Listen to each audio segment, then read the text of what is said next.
Bob Simon, veteran 60 Minutes correspondent, killed in car crash. Veteran CBS television correspondent Bob Simon was killed late Wednesday night in a car accident on New York City's West Side Highway.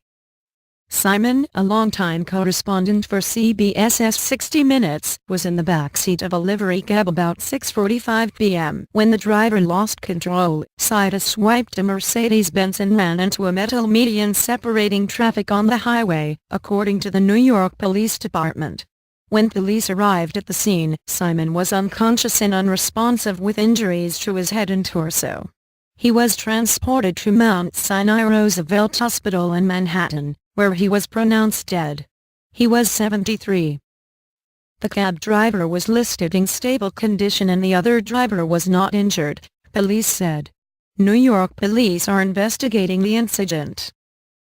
During a special news report on Wednesday night, CBS Evening News anchor Scott Pelley announced Simon's death and offered condolences to his family and friends. "We have some sad news from within our CBS News family," Pelley said with red eyes. "Our colleague Bob Simon was killed this evening. Vietnam is where he first began covering warfare, and he gave his first-hand reporting from virtually every major battlefield around the world since," he added. Simon joined CBS News in 1969 and joined 60 Minutes in 1996. He later became a correspondent for 60 Minutes too. During his 46 years at the network, he reported from war zones in Portugal, Cyprus, the Falklands and Yugoslavia. He covered American military actions in Grenada, Somalia and Haiti. Perhaps most notably, he covered the Vietnam War from Saigon and the Persian Gulf War, during which, in 1991, he was captured by Iraqi forces and held for 40 days, according to his biography on CBS's website.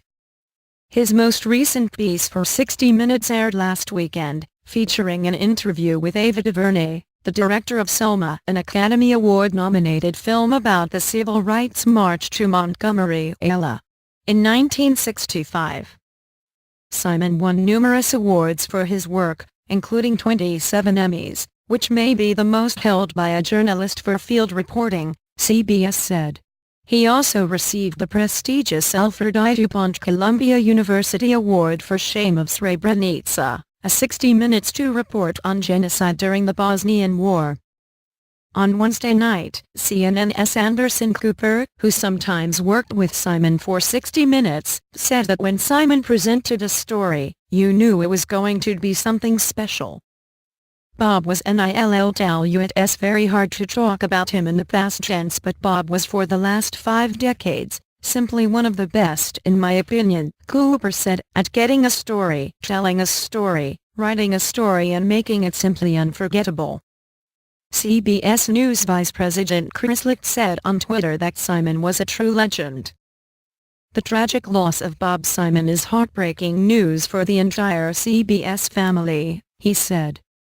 It is a terrible loss for all of us at CBS News, 60 Minutes executive producer Jeff Fager said in a statement.